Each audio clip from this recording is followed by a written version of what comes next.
you won't surrender, which means, surrender means only accept this moment as it is. But you won't be able to surrender unless you're completely fed up with suffering. You've had enough suffering. And at some level, you recognize that most of your suffering is self-created. It is created out of resistance to what is. It is created out of an interpretation of something that is. It comes from a thought, from an interpretation, not from the situation. So you realize really that I've had enough suffering, and only when you've truly had enough suffering in your life are you able to say, I don't need it anymore. Suffering is a wonderful teacher. Suffering is most people's only spiritual teacher. And suffering deepens you. It gradually erodes the mind-made sense of self, the ego. And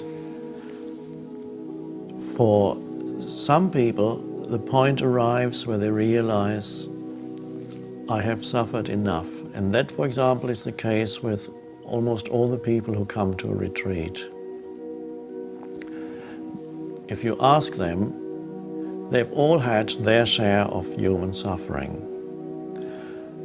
Otherwise, they wouldn't be open to the message. They've had their share of human suffering, and they have reached a point where they are ready to listen to the message that says there is another way to live. There is another way in which you can live that does not create further suffering for yourself. Because to a large extent, humans create their own suffering.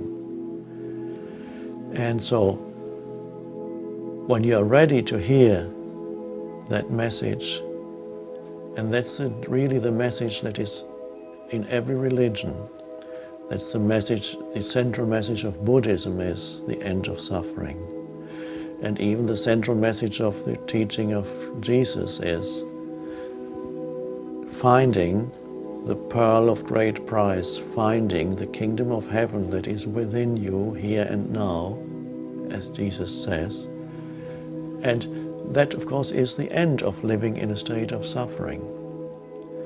So, one could say that you need suffering for you to realize, for you to come to a point of realization that you do not need to suffer anymore. There's a paradox here. If I had not suffered, this teaching would not exist. So you could say it has come partly as a result of intense suffering. Because as a human being, I would not have evolved spiritually if I had not suffered. So suffering was my main teacher, and suffering is for many people their main teacher. But then some people are, when they are ready, they come into contact with a spiritual teaching or teacher, and that can speed up the process of realization that you don't need to suffer anymore.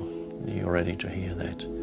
So that was, the Buddha talked about nothing else already 2,600 years ago, that there can be an end to self-inflicted suffering.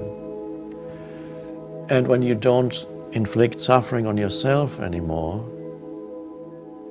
and remember, it's the thoughts. Your thoughts make you suffer more than anything else. It's not usually the situation, it's your interpretation of the situation, of how dreadful it all is.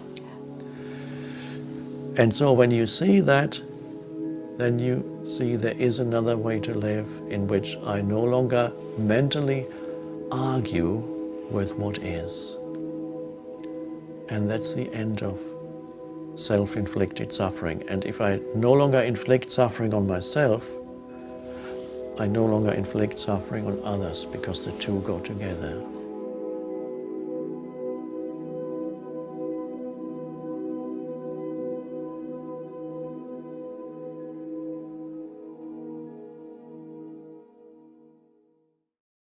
you.